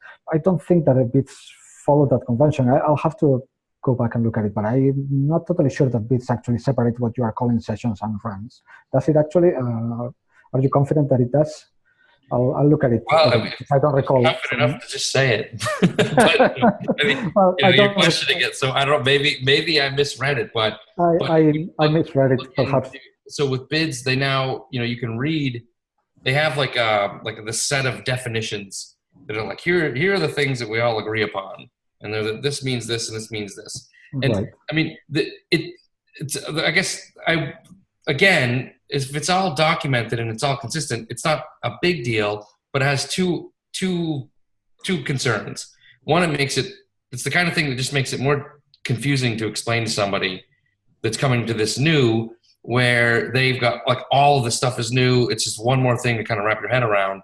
And then 2, it seems like it can result in redundancy. So the way that it's set up now, you have for every session, you have an anatomy and a functional and a this and that and the other thing.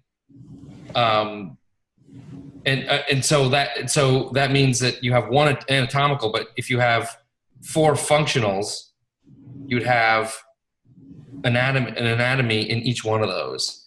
And it seems like if you want to make sessions, so if you want the session numbers, so right here, sesh-0001, if you want that to be representing when the scanner like turns on and off for an acquisition, then I would expect it to be like basically like the DICOM run number, right? So it would be like session-0001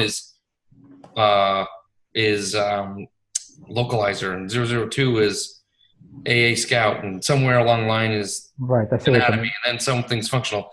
Or if you wanted to correspond to the functional runs, then there wouldn't be a sesh-0001/anat. That would just be some other thing. Right. I see what you mean, and I think I'll just reread the bits convention to make sure that we are following that. I'll happy to follow exactly whatever they use. I think you might be right. I mean, perhaps they are taking sessions to mean visit to the scanner, and then when they have multiple functional runs, they just name them differently. I'm not totally sure whether they have the run name as part of the naming convention. I think they have the run name as part of the file. As part of the file name, and it's not part of the folder name, right? So just right. I believe that's the case. Okay, I know that they have the file name. I mean, file name when you have something like a resting state run, and then you have something like a task run. They just name them differently. But I'm not totally sure when you have like multiple what we call runs, basically for the same functional data, whether they use just run 1 or run 2 or something like that or anything else. So I'll take a look at that. And yes, I'll be happy to change it. Only that, well, let me see how I can. I don't know, in terms of our scripts, I can always assume that it's going to be session 1, or I can give you, how would I treat sessions, basically? So when do we have multiple sessions in our data, in our experiments, for example? So, well, multiple sessions in terms of runs, or multiple sessions in terms of like... No, in terms of bits format.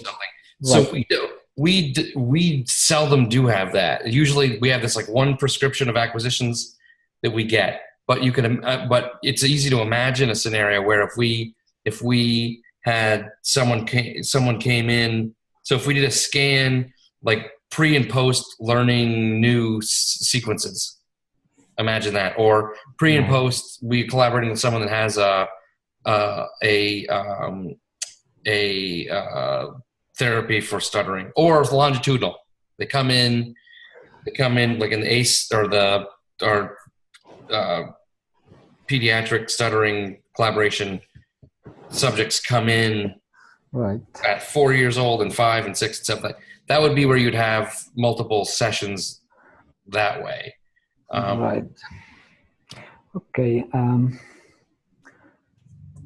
Okay, I'll just have to then introduce some way to specify session number in our basically scripts, so that you can say, well, this is the subject data, but this is for this session. So that, I mean, so that you can specify basically in which session to put that subject, that data that you are inputting. Okay, I'll have to think about this. Or do you have any thoughts about how we could do that? Basically, how to specify in a scenario like that where we have data pre and post learning. Would you? Well, I mean, I guess, because I don't have a full conception of the constraints here, and so if you just go to the Well, for con, it's just the same as for SPM. Basically, for SPM and for con, it doesn't matter whether they came another day, whether they just stop for 10 seconds.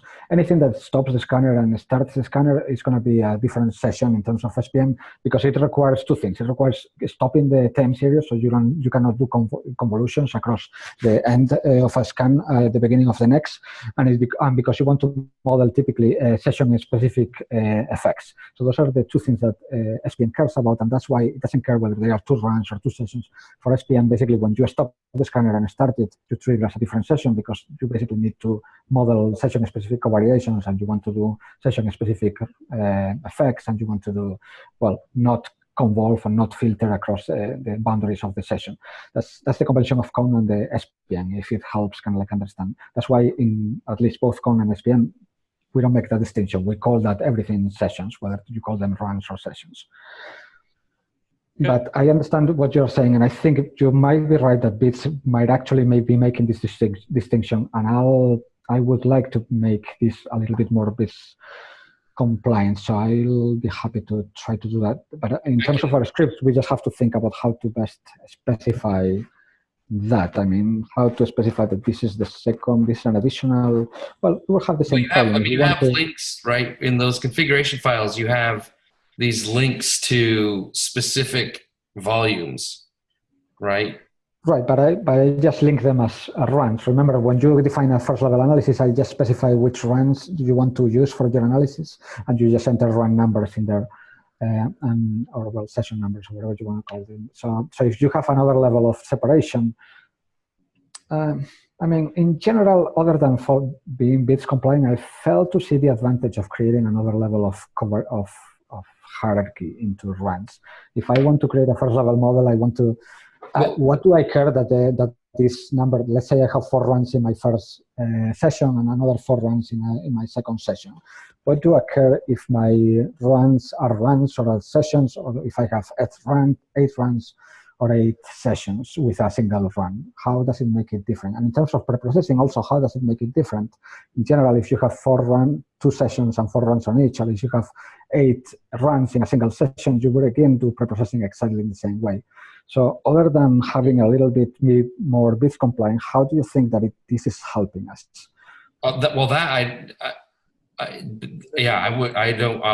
I could say, yeah, it doesn't seem like you need to have that you don't have to have it that way. You just have to have like explicit pointers, which I'm fine with. So I guess I'm sort of arguing that we have like we sort of have an artificial hierarchy in here, in that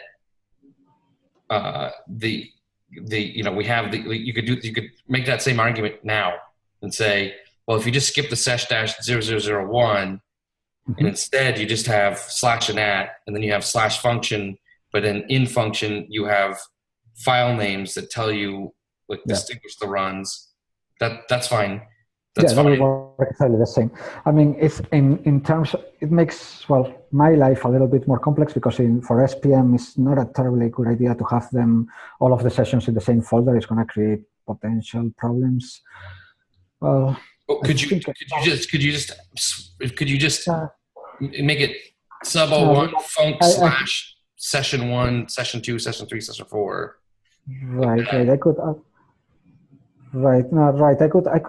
I could remove these sesh folders and make that part of the naming convention for the files, for the functional files. And I think so I don't mind having there be session, but I think it's just the way session works now. It's grouping things that are not really the same session by any definition, right? Or and it's distinguishing things that are part of the same, but the way that we're trying to group this. So right. It's basically pulling the anatomy and the other things out of the session based.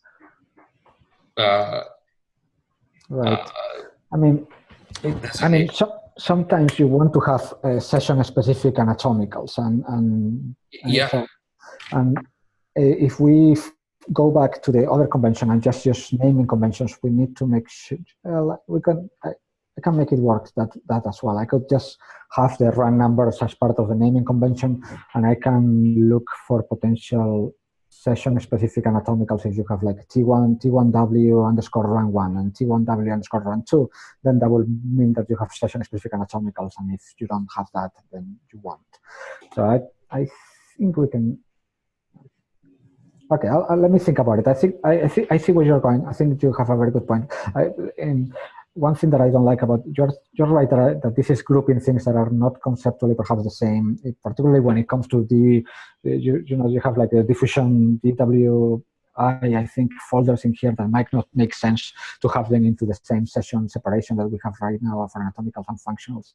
So I think you might be right that bits is actually following what exactly your interpretation of it, and I'll be happy to change this. I'll just have to think about how to best do that. So I'll take a closer look at it and let you know my thoughts. Okay.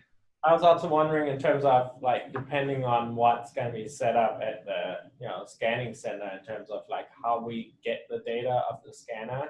That's going to be like on that server. It's already going to be unpacked, and that's going to be like part of the steps are going to be implemented by Dustin. Then that structure might actually already predetermined once people start doing their analysis in Comples. Right. I mean, that's a very good point. If we had something like raw in here, something that where we are going to be having our raw data, and we have some already, well, at some point we'll probably have a folder structure here that will be standard. That will be the folder structure that we are getting from our scanner, and it will be always the same. That would be a very good idea to incorporate it into this type of folder organization to have that folder structure. But right now we don't have that, at least I think. But hopefully we should be able to have that soon enough with exactly working with Dustin to kind of come up with a way that we can have this raw data coming in a format that we can make part of this folder organization. Yeah, and at the same time, I was wondering whether he would do some kind of splitting by session then that would go basically like assign a subject name, go through all the files, and then if it finds maybe 2 different dates rather than just time of day differences, then it would automatically say, okay, we're going to split them up into 2 different sessions in terms of different visits to the scanner or something. I got cut off. Can you hear me now? Yeah, I was just wondering whether, maybe Dustin would actually be implementing something that would grab the dates, like the day of months from the scanner, and there would be some kind of like an automatic. No, I see what you mean, like a session, a specific tag that we can use to differentiate different sessions. Yeah. Then automatically split them up in session 1 and 2 or something like that. Right. That would be, and I could make our scripts make use of that tag information to differentiate different sessions. That's a good idea. That's a good point. Yep. Yeah, and then maybe just have a special flag for the exceptionally rare case when maybe we would get someone in the morning and then have them come back in the afternoon, and it would be the same date, but we'd still want to label them as different sessions. Okay, so yes, this we can work together with Dustin to try to come up with a way to kind of standardize this portion of it. And I haven't looked at yet at his scripts, but he has all these wrappers that he mentioned yesterday for converting the DICOMs to Nifty. So perhaps this kind of like folder structure already exists, and we can just incorporate that into our original suggestion for folder organization. And every time we get data from them, we will get basically this same format raw data. We will make our lives much simpler in terms of how to configure these files. Basically. Okay, and the other another question I would have is, but I'm just gonna mention it, but we should meet. Let's meet offline so that we can keep our 4 o'clock deadline here. But it's just discussing what will go in, like what will go into the other, like if we have an ACE subjects test 1 that's got some stuff in it, including like processing, right? So there'll be results for say ACE-01, which would be something, but then there's going to be group results that we'd want where that would go, and then if we have ACE subjects paper, like ACE say fixed effects, something or other, some version of the pipeline, what is redundant and what's not. So, but why don't we could meet again, Alfonso. I had actually yesterday had written up like an outline like this in my office. Oh, fantastic. With some questions for you. So that's a good point. I mean, perhaps we can have here something like groups or something like that we can add for group level analysis and define different groups, basically groups. and define basically how to specify group level, second level analysis as well, and have it inside some folder in here, basically as part of these subfolders. I don't know. We'll think about this, or send me the organization that you have thought about, and perhaps we can try to combine them. I haven't still thought about that. Basically, I haven't looked at how to integrate second level analysis into this structure yet. So if you have put some thought on that, that would be fantastic. Okay. Yeah. I put a little thought. I've come up with questions. Well, great, fantastic. Another question for you, Alfonso, just real quickly. Are our .config files essentially the equivalent of the .tsv files, the bids spec sheet? Yeah, they are similar. I mean, the TSV files are typically just the onset and duration information and our config files have a little bit more information than that. So they go a little beyond the TSV files, but it's similar. They just go a little beyond the session config files. I could make it very simple so that we can incorporate TSV files actually. It's almost there. So basically, if you want to use TSV format because that is simpler to you, or because you already have some tools to convert that to TSV files, I could make it so that we can, instead of having these session files, you can enter TSV files because they contain the same information. It's only that our defaults contain some additional information like this parametric, non-parametric analysis. Remember that I told you the other day around for them. I don't really care. So that is right. That is not part of the TSV kind of convention yet, at least as far as I could tell. So, but if it doesn't have anything like that, then yes, I could. If you have TSV files, I'll make it so that you can very easily specify those if it's not already the functionality in there. Perhaps it's even there because I already have the way to incorporate TSV information into contrast, so perhaps I already incorporated the information to incorporate TSV files into this level of the scripts as well. I have to look at that. Okay, excellent. So let's try to find a little bit of time to go over some of the other questions I had. Okay. Maybe okay. That'll be at some point soon, hopefully. Sure, I'll be happy to. And if you want to send me just a document that you have for me to get a heads up and think about those, that would be great. All right. The document is my whiteboard. Okay, cool. Send you a picture when I'm tomorrow morning. Fantastic. All right. I actually wanted to mention one thing. Is there anybody left in there besides Matthias? Yeah. They're all here. They're all. Next Thursday at 11:30, Bobby and I are meeting with this group of new FreeSurfer users from Suen Chang's lab. So we have this pediatric morphometry data collaboration with them, and she's got a bunch of new people that are going to be using FreeSurfer for the first time, and are new users. And so what we're going to go over are the kinds of what you would look for when you're reviewing your structural data that's been put into FreeSurfer format and run through the FreeSurfer pipeline, and then how to do edits, which is the editing part. You guys can do that to the degree that you want, but traditionally Bobby's done that. She's had experience with that for years. And then I sort of supervise it. But if you're interested in that, you might like that. But just sitting in and going over the sort of like the review process. So looking through how to load things with Freeview and how to like review the brain. So what are the steps that I take in looking at a data set? If you are interested in that, then that is next Thursday at 11:30. So we could swap that in, say, for the tutorial that day.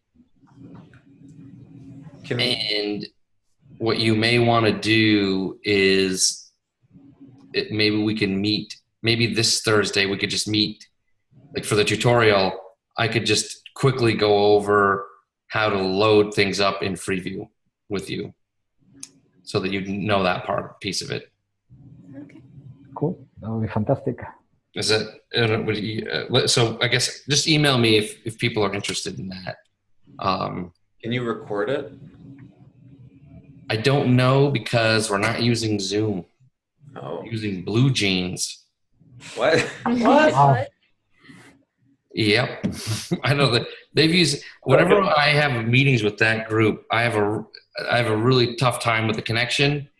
If it's Skype, I think actually I thought we did okay with the Zoom connection with them, but they're having trouble with Zoom. And so they've moved on to something called Blue Jeans, which I've never used. So if this will, if people aren't available, I don't mean for this to stand in for the Free Surfer tutorial that will someday arrive. So I do want to have something that's a little more formal as part of our series here, and then we'll record it then. And if I can record it, I will. I'll look into that. And Sounds really cool. What's that? Sounds good. And that's so it's Thursday next Thursday the 3rd from 11:30 to 12:30. All right. Cool. Sounds good. Okay, Yeah, actually, I just realized that's also the day of Brain Hack. So there's it is yet, but some of us might want to go to that. Oh yes. Yeah. So just Ugh, okay. So this Thursday, then, should we have a tutorial, or do we want to keep Alfonso? If we didn't have a tutorial, that would be a good time for you and I to meet to go over the data structure. Yeah, perhaps that's a good idea. Perhaps we can skip the tutorial and just meet to if we can formalize this data structure, and then we can prepare the documentation as well, and that would give us a little bit more time to do so. Okay, and what time? So you're going to be here Friday? Right, Friday I'm going to be there. So if you guys have some time for a beer, that would be fantastic, just to get together. I'm going to arrive actually at something like 2, so I won't have much time to for working hours in terms of meeting, but I'm going to be late afternoon. But I'm planning to go there and talk to Frank at around, I think it was 5:30 or something around those lines. So if you are that afternoon in there, I can go and pay you a visit in there. And if you want for a few beers, you are more than welcome. there is Christina Simonian's Right. talk, 4 to 5 So p.m. there's a talk at 4 that day. Right, I think Frank mentioned that there was a talk. I didn't know which one it was. What the talk was? Yeah. 1 sec. So Christina Simonian, she studies spasmodic dyspnea, but does like multimodal imaging right. at Mass Pioneer. It's going to be where? It's going to be at Sargent 635 Commonwealth. Okay. So, well, I'll see how everything works. If perhaps I can actually go to the talk and meet you guys there, or perhaps we can meet later. We'll see. Yes, and I have a contractor coming over here that I'm going to try to figure out a way to be there without having to sit here. So there's some chance that I wouldn't be available before that talk, and in that case, I would make some availability afterward, Alfonso. Cool, no problem. And I'm going to be there. Well, next week I have the workshop, so that is kind of like crazy because it's almost from 8 to 8. But of course, you're more than welcome to come and pay me a visit at MGH. You will see me suffering there, going through a lot of hours of talking and boring people to death. Maybe we can meet up, Alfonso, for another dinner where you finish your dinner and then I order mine.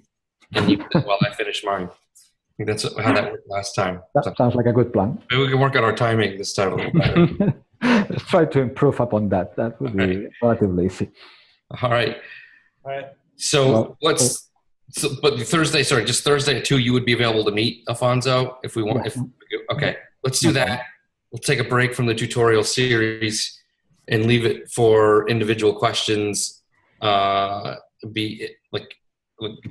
After such time that you and I have satisfactorily hammered out the data structure. Cool. Sounds fantastic. And any other users out there that have comments, like you say, like, wow, that Jason really seems like he knows what he's talking about. And I think he should push harder on some of this stuff. Let me know. Or if you think Alfonso. Or otherwise, Or otherwise, or whatever your opinion happens to be. Let us know, okay? Yeah. Okay. All right.